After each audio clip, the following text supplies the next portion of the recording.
Everybody, welcome to this episode of Think Business Live. Looking forward to talking with Leon Gavartin. Leon, managing broker for JMG. He has been involved in over 6 billion, probably closer to 7-ish billion, and oversees the largest team in the country.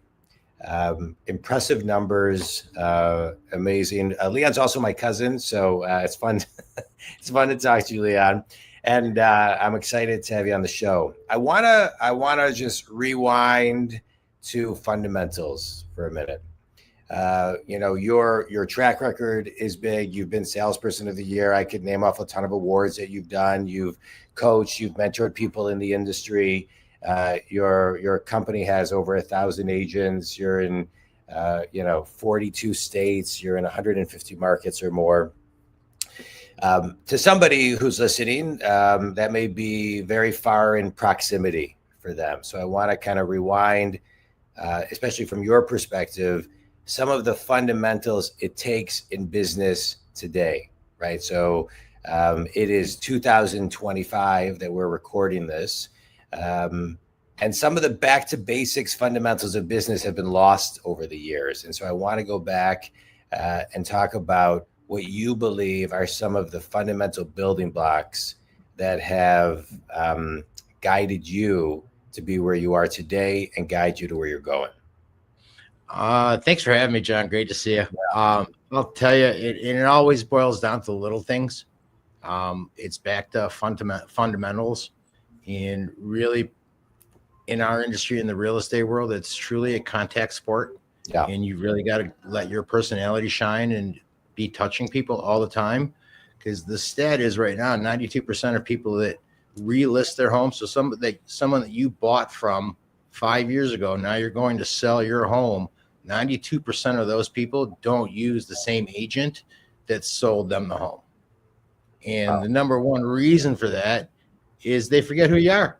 Yeah. And the agents don't stay in touch. It's like a salesman, car salesman mentality. Ship them out, let them go, and move on to the next guy. And they forget the little things of keeping in touch, the birthday touches, the anniversary touches, the, hey, your kid just got a job in Chicago. That's fantastic. Or how's college going? Little things. And you take little notes in your CRMs and you make it personal. Yeah. And you try and get away from, I see a lot of this generation, everything's done through text. Yeah. And it's so easy to lose the context of what you're writing within text. So pick up the phone. It's always been the secret sauce. Yeah, let's talk about that a little more. It really is about picking up the phone. And there seems to be, for younger generations, and it seems to be bleeding into older generations, a fear of the phone, right?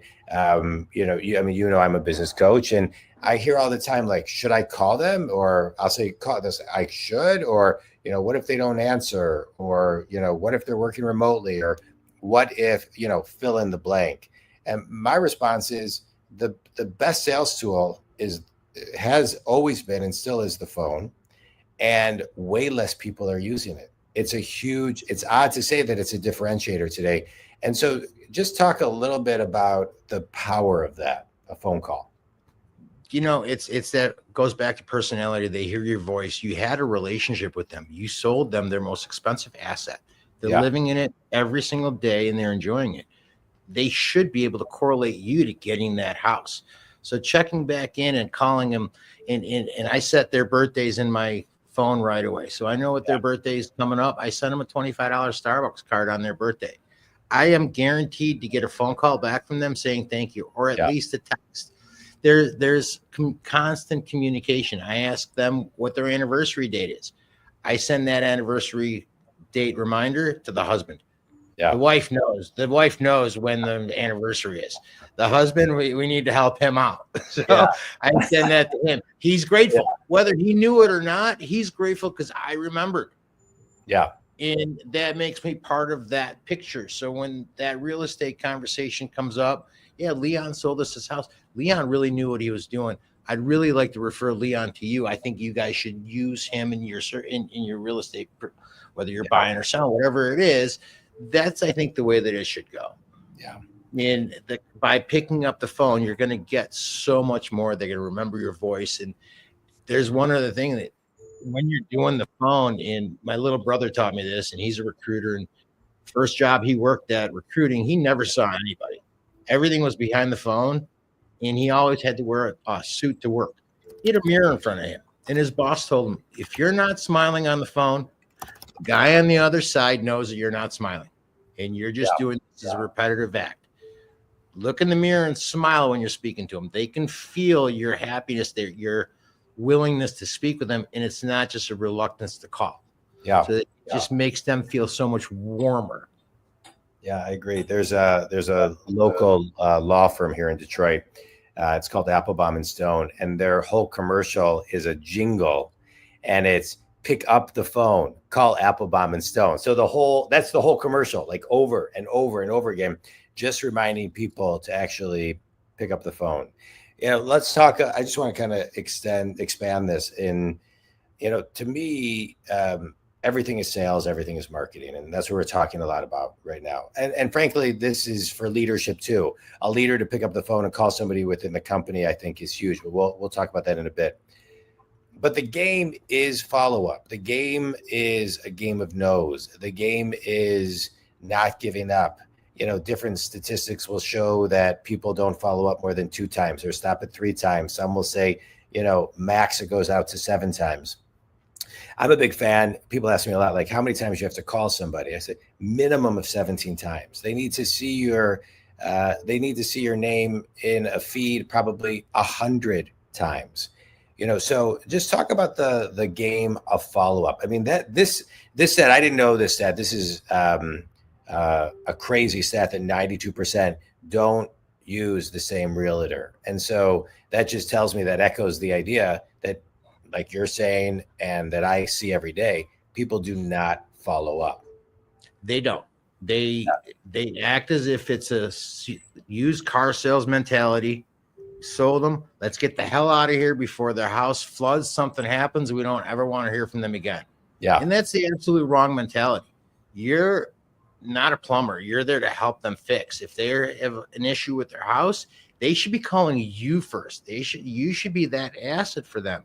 And by communicating all the time with them, like they marry you for 30 days, for 45 days, when you're the one person that they talk to every single day when they're buying or selling a house. Yeah. Your family, they talk to you more than their spouse. And then all of a sudden there's a drastic divorce on the day after they close, and you never talk to them again. Yeah. And that's horrible. And then that's the quickest way they're going to forget about you, because in Arizona, we have 80,000 licensed realtors. I can assure you that when they go out for dinner, whoever they are, there's somebody in that pack that is a realtor. And if you don't have a relationship with them, that is the person that's going to get their next deal. That is the person that's going to get their referral. And you stay top of mind by communicating, by sending little gifts, by doing customer appreciation parties. You get a little gathering together of your top 20, 30 people. Do it in different times. Have a little customer appreciation party. 2 drinks. Don't give them more than 2 drinks. They'll get too drunk on your account. 2 drinks. And more people will come than you think. Most people won't drink the 2 drinks, but it'll be a really social thing, and you're top of mind. Bring a friend. Yeah. And it's a little events. And going back to agents, and so few agents really do their job.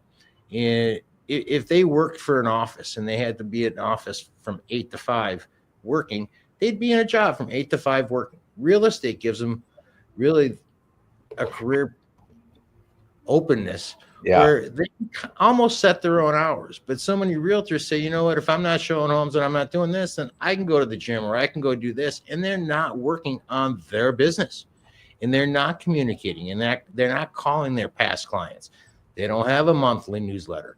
They're not sitting open houses. And if you're not in the office 9 to 5, do an open house.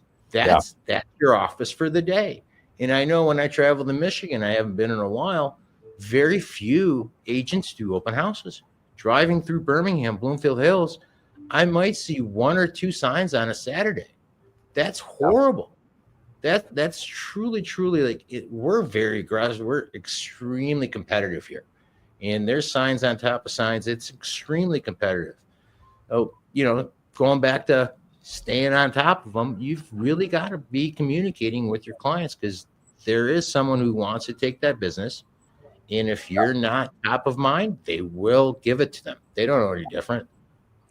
Yeah, I agree with everything you're talking about. Let's talk about a little more about you. Um, how'd you know that this was something you wanted to do? I think everybody's looking for, how they can take their talents and really put it into a career. That seems, I think in a post-COVID world, there's more and more people looking for fulfillment. One of my favorite quotes: "Success without fulfillment equals failure." You hear a number like 80,000 in Arizona. I know the number here in Michigan and throughout the country are, they're just huge. So how did you fall into this? How did you know that this was where your skill set would be best of value? I had no idea. The first part of my life was in the furniture industry.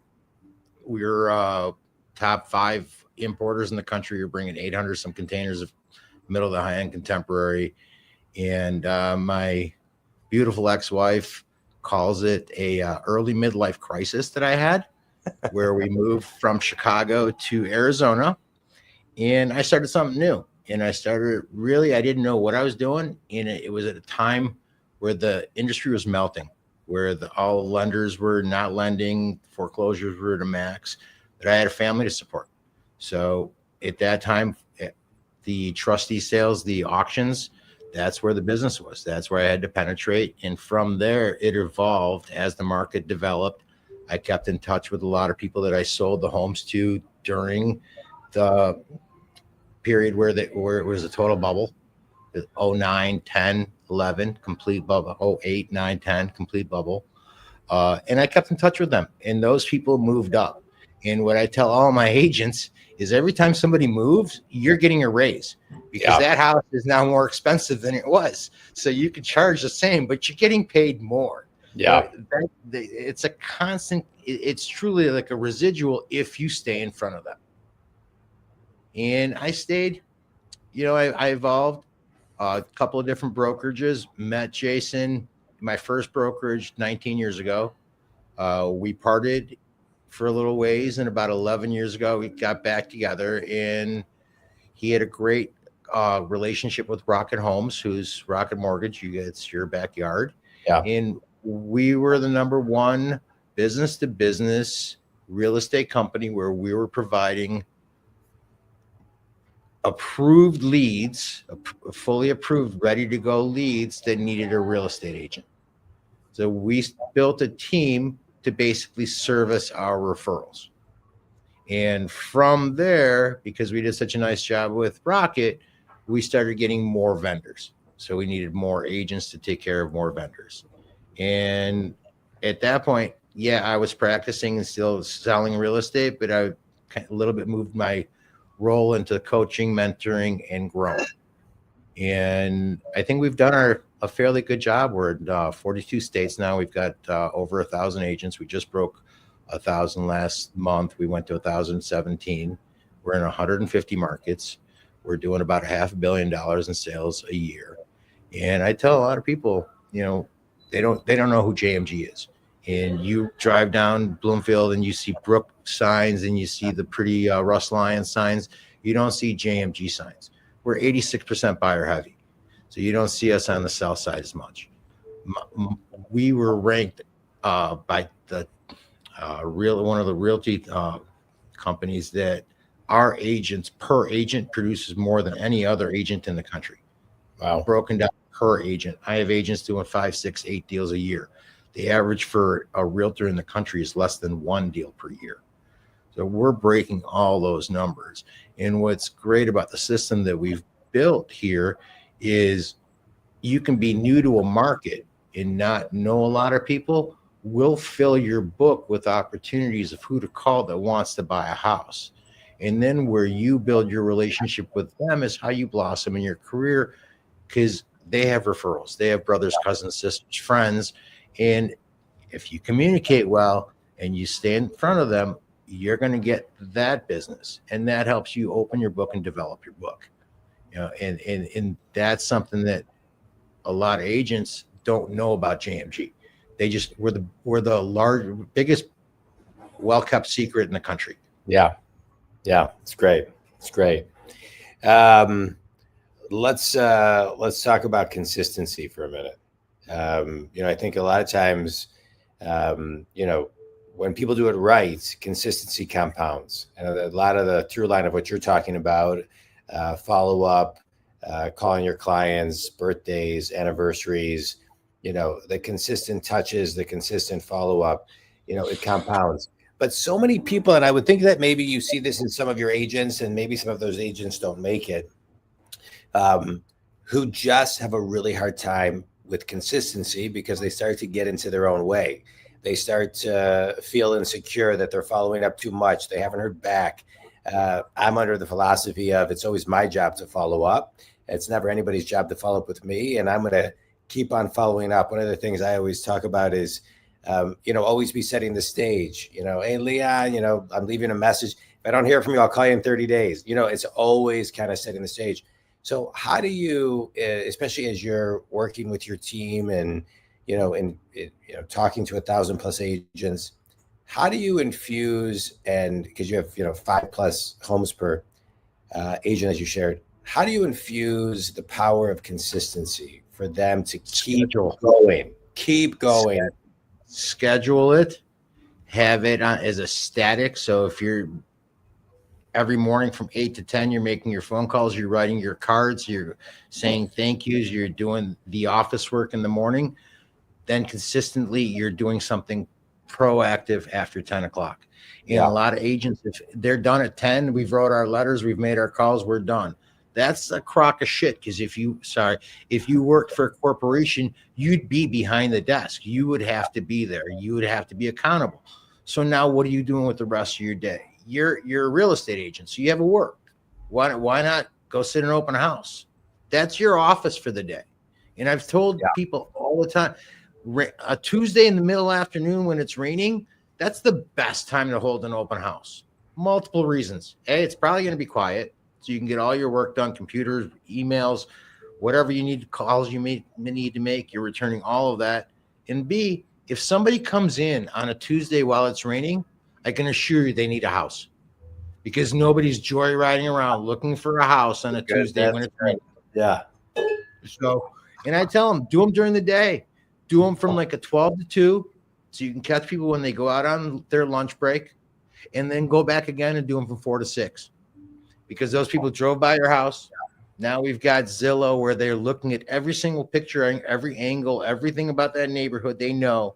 Now, if they're coming back between 4 and 6, they're interested. Yeah. And that's your job. If you're not doing an open house, if you're not showing homes and working with clients, why are you not doing an open house? What the hell are you doing? Yeah. And those are the people that generally don't make it. And we have a huge fallout. I think there's like 80% don't renew after 3 years. Yeah. And that's fine. I listen to agents bitch that and the 80-20 rule always applies. Yeah. Always. Yeah. Always. And I see it on my numbers, on the numbers we run every month. It's the leaders are always on top, and they have systems. They have their schedules. They're consistently doing things. And the leaders on the leaderboards are also the division presidents. They're the brokers. They're the ones who are actually producing, and they're keeping agents producing. How are they doing all that?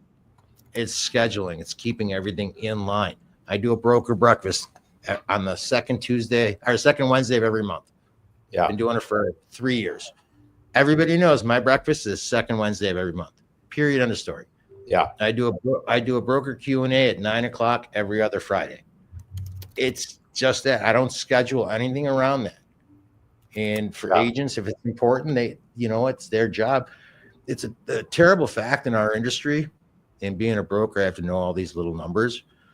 2% of all the licensed agents in the country. And whoever's watching this, think about this next time you're buying or selling a home and using an agent. 2% know their contract. So if you had a carpenter come over and didn't know how to use his screwdriver or hammer, would you let him work on your house? And I tell my agents, read your contracts 30 times.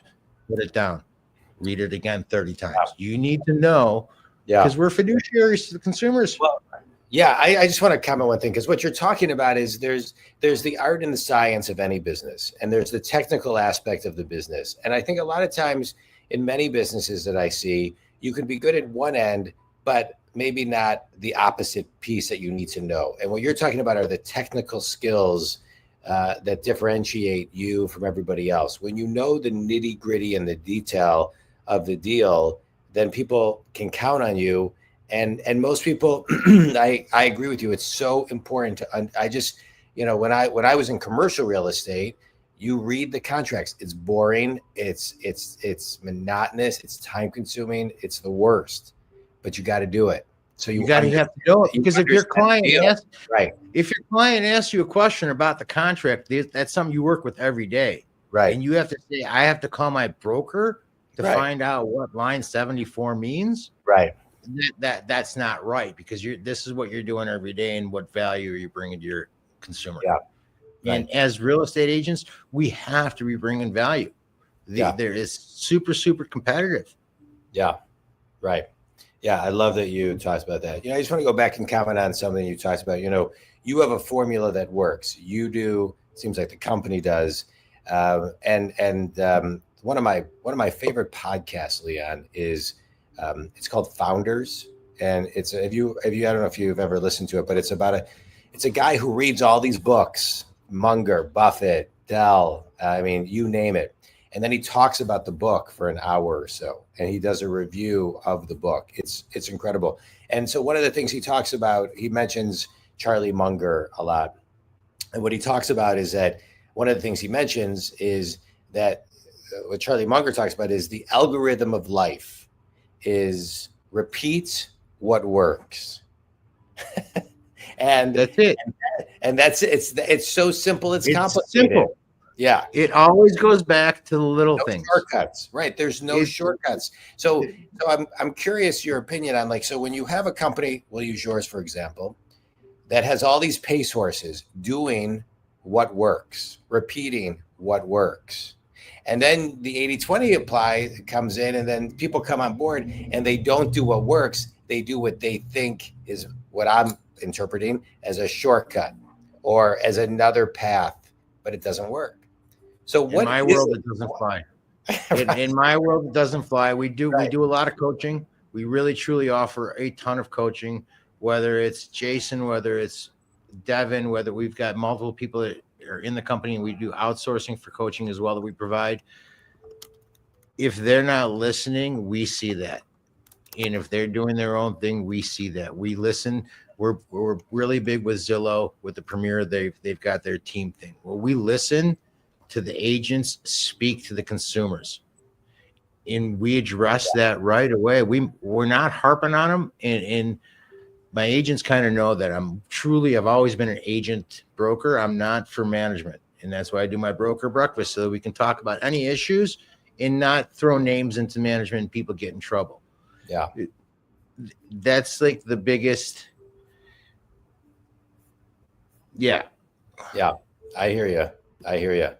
Yeah. All right. So doing what works, Think Community, we talk about this a lot on the show with a lot of different guests. Companies with track records and playbooks, they've got a way and a system, and all you got to do is follow it. You can put your own personality into it. You can put your own vibe into it, but you just got to follow what works. I thought it was so, I love his algorithm. You just repeat what works. I read a book. Plug and play. It's a play. I read a book. God, I'm 53. I must have read this book when I was in my early 30s. So 20 years ago. It's called Mastery. And the book is, the whole book is basically, I'll kind of summarize it. It's about the key to business, I guess life too, is living on the plateau. Because if you think it's living with all the highs, you'll burn out. And if you get too low, you'll burn out. And so it's boring living on the plateau, but that's business. If you can get comfortable living on the plateau and doing every day what needs to be done, the leading activities, the metrics in business, in life, your own personal routines, etc., then that just leads to however you define success, but not you, but people in general. But you're 100% right. It's a whole bunch of little things that work that you do consistently, right? That really matter down the line. It's just small little baby steps. Play small ball. You'll get the home runs. In a lot of my agents, I want the $5 million listings. Great. You know how long it takes to sell a $5 million listing? I'd rather have 10 $500,000 listings. It's you play the numbers game. But as far as like knowing what you do right, and there are people who are really good at showing properties, at working with buyers. There's also people who are really not good, and they need to realize where their strengths are and maybe hire somebody for the office, maybe hire an assistant so that they get out of their own way and able to grow their business by incorporating the efforts of others. Use somebody that's good at what they do. Most agents don't have their own CRM. A simple formula on CRM. Each person in your CRM is worth $200. You go into your CRM, multiply the amount of people by $200. I can tell you that's going to be really, really close to your annual salary. And everybody's listening to it, do that math right now, and that's really, really close. And if you're not following up with your CRM, if you don't have a CRM, you're screwed. Who's your client? I don't understand how people don't have a CRM. That boggles me. If you're in sales, like that's like number one. I know people use Salesforce. They use Pipedrive, Monday.com. Those are some good ones. We've got Follow Up Boss. We've got some industry ones. But just to have it is one thing. To use it is another. And if you're not using it, there's no benefit of having it. Zero. No, but it all goes back to the human touch, that follow-up, whether it's with your clients or for me, whether it's with my agents as well, making sure that they're on the right path. That, you know what, I harped on you last week because your phone call was shitty, but I listened to it this week, and man, have you made improvements. And everybody loves a little pat on the back. Everybody loves a little pat on the back. So you know what? I'm there to help. I'm there to tell you that you did bad, but I'm also there to tell you that you're kicking ass. Rockefeller kind of, I'm sure people could say negative things about him, but one of the things that he did do is he really instilled in his people to live as if people had a sign on them that said, make me feel I'm valued. And I may be getting some of this wrong, but Mary Kay Cosmetics, woman who I think Mary Kay, whoever invented Mary Kay Cosmetics, she did the same thing, right? Like you walk through life as if everybody has a sign. I'm getting this wrong, but I just can't think of it off the top of my head. As if everybody's walking through a sign of like, make me feel valuable. And I think no matter what, whether you in any piece, everybody wants to feel like they matter, that they're remembered, that they're followed up on. I get that because we've grown. We used to be a team of 4 or 5 people. Now we just had our monthly meeting. We had over 700 people online. We had about 80 people here. Well, Jason doesn't know everybody. If you got hired last month or 2 months ago, probably doesn't know who you are. And there's people like, oh, he doesn't know my name. Well, you know what? Do something that stands out. Be recognized. It takes a little bit of time, but you've got to put the time in. You've got to be consistent. In the way that our program is, it's really there for you to succeed with the referrals that we're giving you. My agents don't even have to cold call. It's great. It's great. Let's do a quick speed round. A book, an article, a TED Talk, or something that will guide people to something that had a big impact for you. I'll tell you, Ninja Selling. Oh, that's really great book. I'm going to tell you, every real estate agent, anybody who's in sales, read that book. It goes back to the basics that you and I discussed of just communicating, making people feel valuable, just being present. It really elevates you. It's great. Other than that, I saw a lot of success from a lot of people in the industry.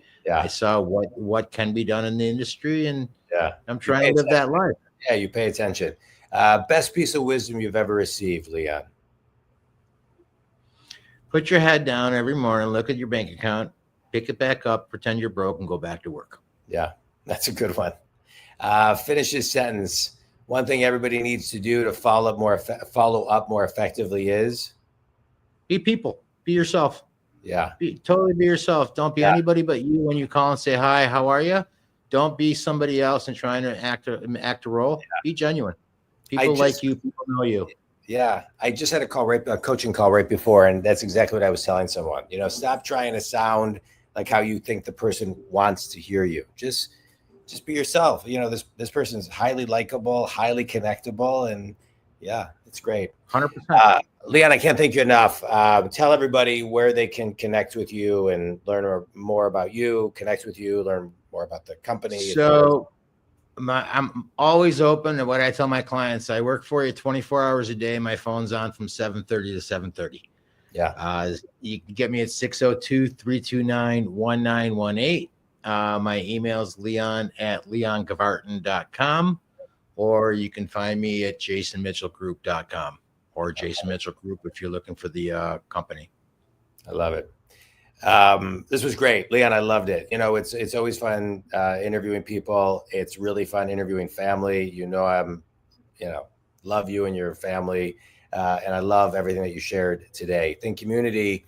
A couple through lines of things that Leon shared that I think are really important that can be put in any business, which are 1, be yourself, 2, follow up, 3, be consistent. It compounds. All of those small things compound to something big. And we didn't necessarily say this word, but you just got to hustle and you got to show up every single day. And action solves everything. No matter what the market is, whether it's good, mediocre, or bad, action solves everything. And as the market shifts, metrics shift, but action solves everything. The harder you work, the luckier you'll be. Correct. Leon, great connecting with you. If Leon can help you, please reach out. If I can help you with any coaching, reach me at johndwoskin.com. Thanks, brother. Appreciate you. Thanks, my man. Appreciate you. Thank you.